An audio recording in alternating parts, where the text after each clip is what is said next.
Hi everyone, welcome to our virtual literacy instruction training session. In this session, myself and colleagues will be highlighting importance of phonemic awareness and phonics, giving examples of activities that can be useful and 3 teaching aids that will help to make learning fun. Okay, so let's get started.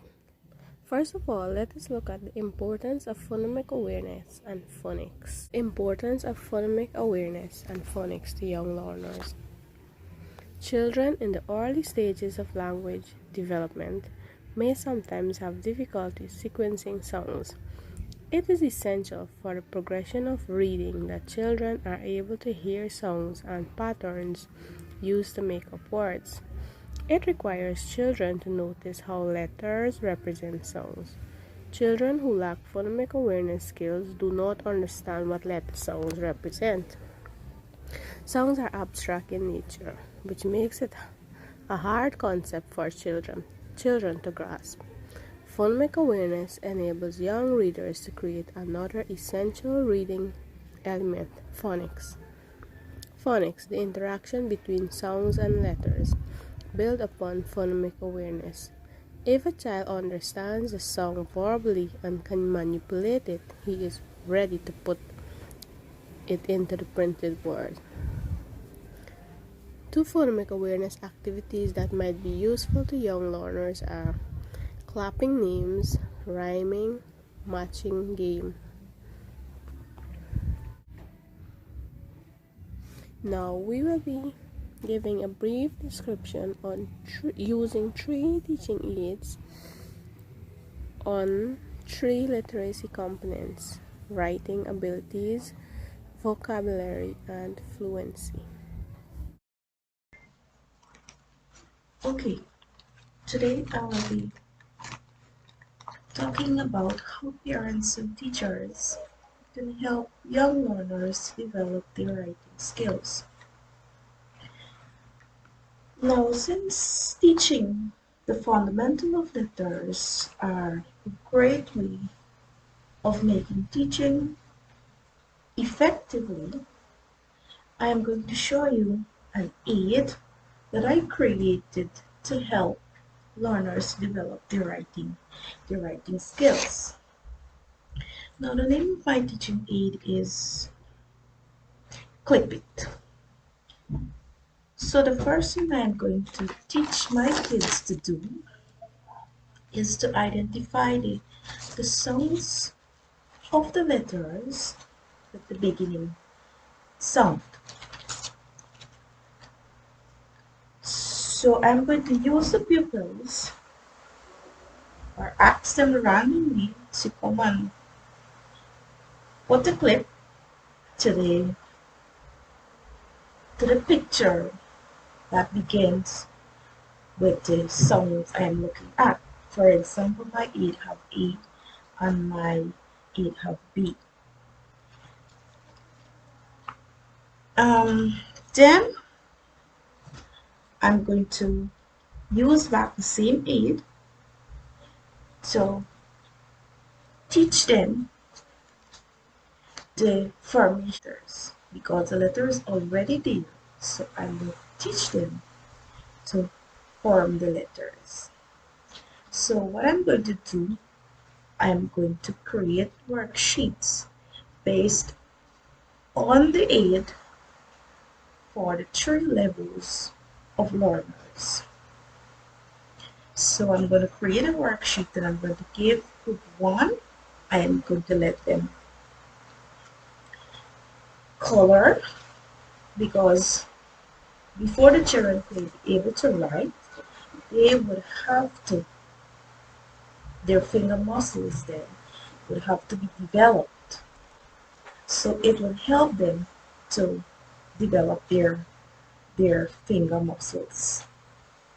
Then I'm going to give group 2 now. I'm going to give them to trace because that will help them in order for them to form the letters properly.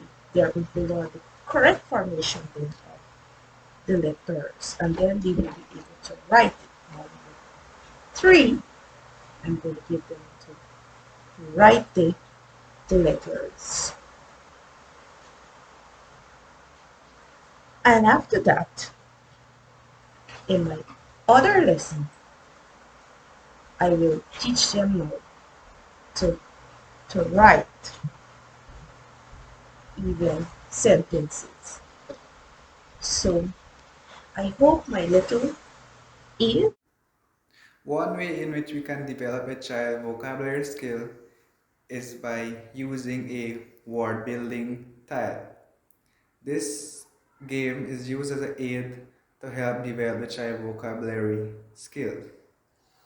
This game is by placing words onto a board where child can arrange the letters to form words.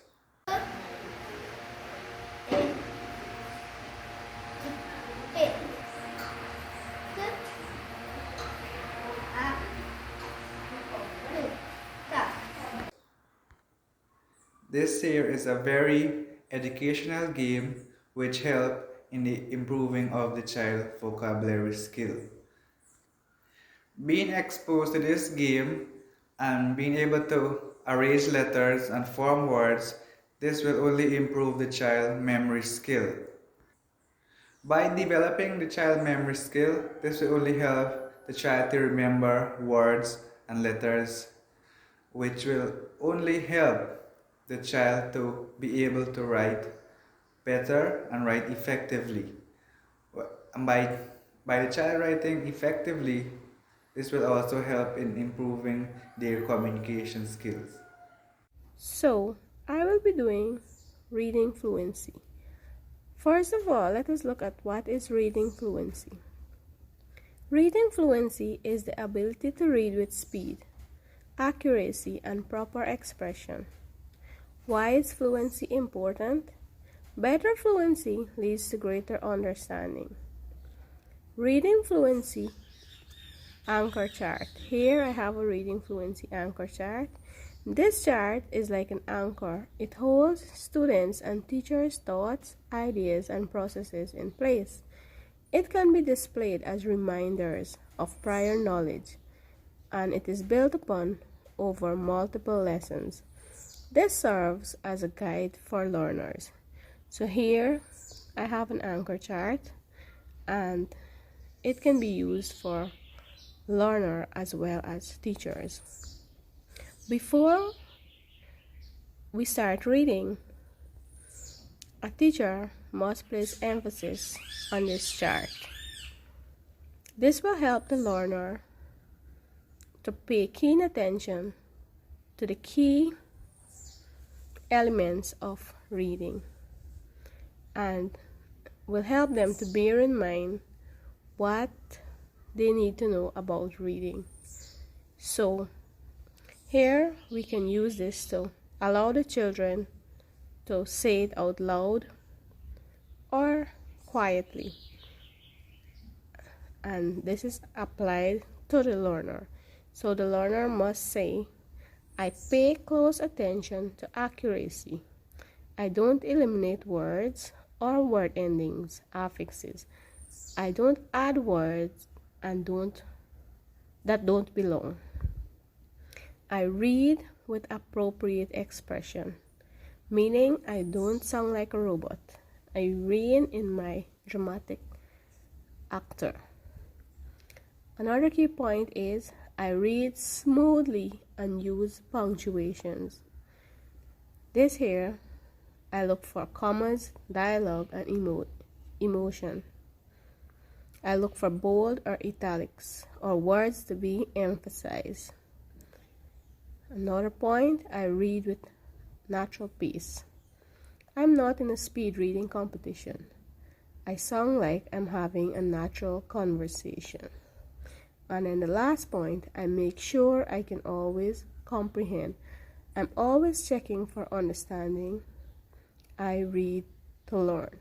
So this here will help the child or the learner to be able to have fluency when reading. Thank you.